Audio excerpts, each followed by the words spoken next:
ጽዮን በጣም ተናዳ እኔና አጎትህ አንድ ላይ እንድንሆን አትፈልግም አይደለ? ለዛ ነው ከጓደኛ ጋር ሆነህ ሴራ የምታስረው አንተን አይደለ? ፎቶውንም አብረህ አቀነባበርከው ትላለች። እንዴት እኔ እንደዛ አረጋለሁ ይላታል። እኔን አታውቂኝም ጽ ቆይ ከኔ በላይስ የሚደግፋችሁ ሰው አለ እንዴ ብሎ ይላታል። አንተ ግን እንዴት ነው የምትደግፈን? እያለያየን እኮ ነው የምትደግፈን አይደል እንዴ ትለዋለች። ጽ እኔ እኮ ደወልኩልሽ ሁሉን ነገር ልነግርሽ ነው። ካንቺ እኮ አጎቴ ቀርበኝ ነበር፣ ነገር ግን በስሜት የሆነ ነገር እንዳያደርግ ብዬ ፈርቼ ነው አንቺ ልነግርሽ የፈለግኩት እንጂ እንዴት ነው እኔ እናንተ አብራችሁ እንዳትኖሩ የምፈልገው ይላታል። ነገር እንኳን ስህተት ቢሰራ ደግሞ እንድታሰር አልፈልግም። አንቺም ደግሞ ነገሮችን ሁሉ ሳሰሚ አትፍረጂ ይላታል ጽዮንን። ታዲያ ንገረኛ ምን እንደተፈጠረ ምን እንደሆነ ልወቀው ትላለች ጽዮንም። ይኸውልሽ ነገሩ ከፊት መወጋት ጋር ይያዛል ይላል። ማለት ትላለች ዳጊ። ምን እያልክ ነው? ቆይ እያሰብኩ ያሉት ነገር አይደለም አይደል ትላለች። አረ እዚህ እኮ እንዴ ምንሽ ነው እንደምታስቢው አይደለም ይላታል። በጣም ይደነግጣል። እኔ አይደለሁም የወገሁት ሲላት ጽዮንም ኦፍ ተመስገን ጌታዬ አለች። ይህ ማለት እንግዲህ እሱ ከወጋው በጣም ከባድ ስለሆነ ምክንያቱም ዳጊ አደጋ ውስጥ እንዲገባ ጽዮንም አትፈልግም። ግን በተዘዋዋሪም ቢሆን የኔ እጅ አለበት ሲላት በጣም ነበር የደነገጠችው። ምክንያቱም አቤልን እሱ እንደዚህ ማለት የሆነ አስፈራራ ላይ ነበር ያለው እንጂ እንዲወጋለትም አልነበረም ያለው። አንተ ነህ እንዲወጋ ያዘዝከው? ቆይ ግን ዳጊ ምን ሆነ ነው? ለምንድነው ዙሪያ ጥምጥም ከምትሄድ ለምን እውነቱን አትናገርም? ትለዋለች ጽዮንም ብስጭት ትልና ልሽ እኔ እንዲያስፈራራው ነበር የነገርኩት። ታውቂያለሽ እኔ ሰው ምንም ቢሆን እንዲጎዳ አልፈልግም። ምንም እንኳን ተገቢውን እንዲያገኝ ነው እንጂ እኔ እንዲሞት አልፈቅድም ይላታል። ግራ ገብቷታል። ጽዮንም ማን ሊሆን ታዲያ ይችላል ትላለች። እሱ ግን የራሱ ጥላቻ ስላለበት ወገው ይላታል። ማን ነው እኮ ማን ነው ትላለች።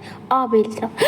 አቤል ትልና በጣም ትደነግጣለች። ምክንያቱም አቤል የያፌት ያክስቱ ልጅ ነው፣ እንዴት ነው ሊወገው የሚችለው ብላ ግራ ተጋብታለች። እናም ደግሞ ጺም ሰሞኑን እያስፈራራት ያለው እሱ ስለሆነ ነገሮች ሁሉ ተምታቱባት። ግን የራሱን ዘመድ ጨክኖ ወገው ዳጊ ቆይ ግን ምንድን ነው የምታወራው ትለዋለች። በጣም ትደነግጥና አላመነችም።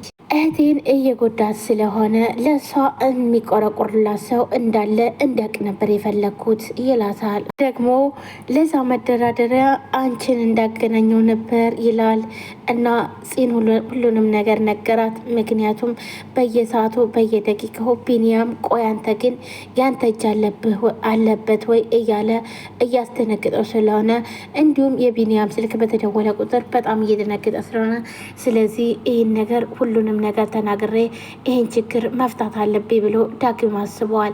ምክንያቱም ጽዮንና ቢኒያም ተጣልተው ስላሉ እናም ደግሞ አቤል ደግሞ በተደጋጋሚ በፎቶ እያስፈራራ ጽዮንን እያገኛት ስለሆነ ስለዚህ ይህን ነገር ደግሞ እኔ ነኝ ያበላሸሁት እናም ይህንን ራሴው በራሴ ማስተካከል አለብኝ።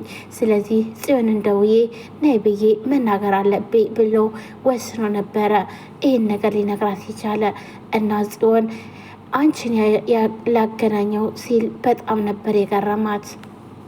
አንተ ደግሞ እሻልክና አሳልፈ ሰጠኝ ትለዋለች። እንዴ እኔ መቼ እንደዚህ ይህን ያክል ይሄዳል ብዬ አሰብኩኝ። እኔ የመሰለኝ አንድ ቀን ያገኝሽና ከዛ ደግሞ ከኔ ጋር አብሮ ያገኝሻል ከዛ ምንም አይነት ግንኙነት እንደሌላችሁ ትነግሪውና ትለያያላችሁ ብዬ ነበር ያሰብኩ እንጂማ ሌላ ነገር ቢሆን እንዴት እኔን ይሄን ነገር አደርጋለሁ ይላታል። የእሱ ሀሳብ ይህ አልነበረም። ጭራሽ ባስ ብሎ እኔንም ማስፈራራት ጀመረ። በምንድን ነው የሚያስፈራራ ትለዋለች ጽዮንም ለቢኒያም ጽዮንን አንተ እንዳገናኘኝ እነግረዋለሁ፣ እንዲሁም ደግሞ ያፌትን አንተ እንደወጋኸው ለሁሉም ሰው እናገራለሁ እያለ እያስፈራራኝ ነው ይላታል። እኮ እንደነገርከኝ ከሆነ ያፌትን የወጋው እሱ ነው አይደል እንዴ? እና ወንጀለኛው እኮ እሱ ነው ትላለች። ይህን የማውቀው እኔ ብቻ ነኝ። ግን አንድ ጥያቄ ልጠይቅሽ፣ ሁለታችንም ለፍርድ ብንቆም ወደ ማን የሚያመዝን ይመስልሻል ይላታል። ያው ወደ ወንጀለኛው ነው ትላለች። አስቢው። ስለዚህ ነገር ከሁለታችን ውጭ ማንም አያውቅም። እናም እሱ ደግሞ ያክስቱ ልጅ ነው። እኔ ደግሞ በተደጋጋሚ የምፎክርበት ሰው ነኝ እና ታዲያ ማን ነው ተሰሚነት የሚያገኘው ብሎ ይጠይቃታል። እኔ እንደሆንኩ እንኳን በደንብ ያስታውቃል። አቤልም ደግሞ ዘመዱ ነው። እንደዚህ እንኳን የሚታወቅ ጸብ እንኳን ከያፌት ጋር የለውም ይላል። አቤል ዳግም ነው ቢል እኔ ደግሞ አቤል ነው ብል ማን ተሰሚነት የሚያገኝ ይመስልሻል ብሎ ጽዮን እንጠይቃታል። እሱን ማድረግ የሚችለው እና እስከ አንድ ጥያቄ ልጠይቅሽ፣ እኔ ቢንያምን አንድ ነገር ባደርገው መቶ ቢነግርሽ ካላየሽ ታምኛለሽ ብሎ ጥያቄ ይሰጣታል። ጀመርከው አንተና እሱ ከምንም አትገናኙም። እንዴት ነው ቆይ አንተ ግን ራስህን ከሰይጣን ጋር የምታወዳድረው ትላለች። ምክንያቱም ጽዮን በየጊዜው በየሰዓቱ እየደወለ እያስፈራራ ስለሆነ ቴክስትም እየላከ ስለሆነ እናም ፎቶሾፕ የሆነው ቪዲዮ ፎቶውን ማለት ነው ለናታን እልካለሁ እንዲሁም በዙሪያሽ ላሉ ሰዎች እልካለሁ እያለ ግዴታ ሳትፈልግ እያገኘ ስለሆነ በሱ ተናዳበታለች። እሱ ታውቂያለሽ ለቤተሰቦቹ መልአክ ነው።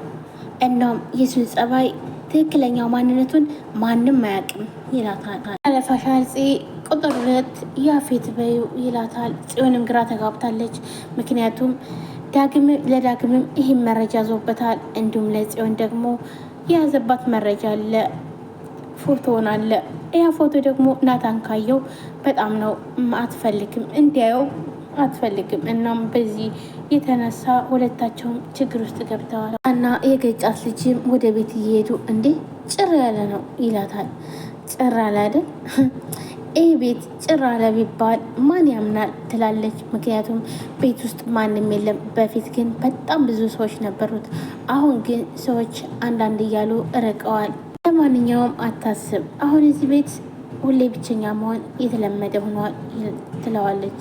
አይ እንደዛም አይሆንም፣ አንተም ከምትሄድበት እንዳላስተጓጉልህ እና አመሰግናለሁ እዚህ ድረስ ስላደረስከኝ ትለዋለች።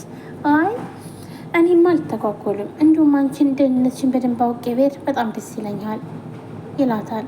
እና እሺ በቃ እንደዛ ካልክ ትለዋለች። ቤዛም ጽዮንም በጣም ጭንቋታል። እቅድ ማቀድ አለባት።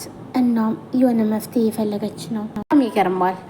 እንዴት እንደዚህ ፍቅራችን ያረግሰዋል። በአንድ ተራ ፎቶ እንዴት ሳይጠይቀኝ እንዴት እንደዚህ እርካሽ ሴት ነች ይለኛል እያለች የቢንያምን ነገር ትነግረዋለች ለዳጊ። ምን ሆነሻል? ከዚህ ከነገርኩሽ ሁሉ ይህ ብቻ ያስጨነቀሽ ይላታል። እውነት ነው፣ ሳያናግርሽ እንደዚህ አይነት ውሳኔ መወሰን አልነበረበት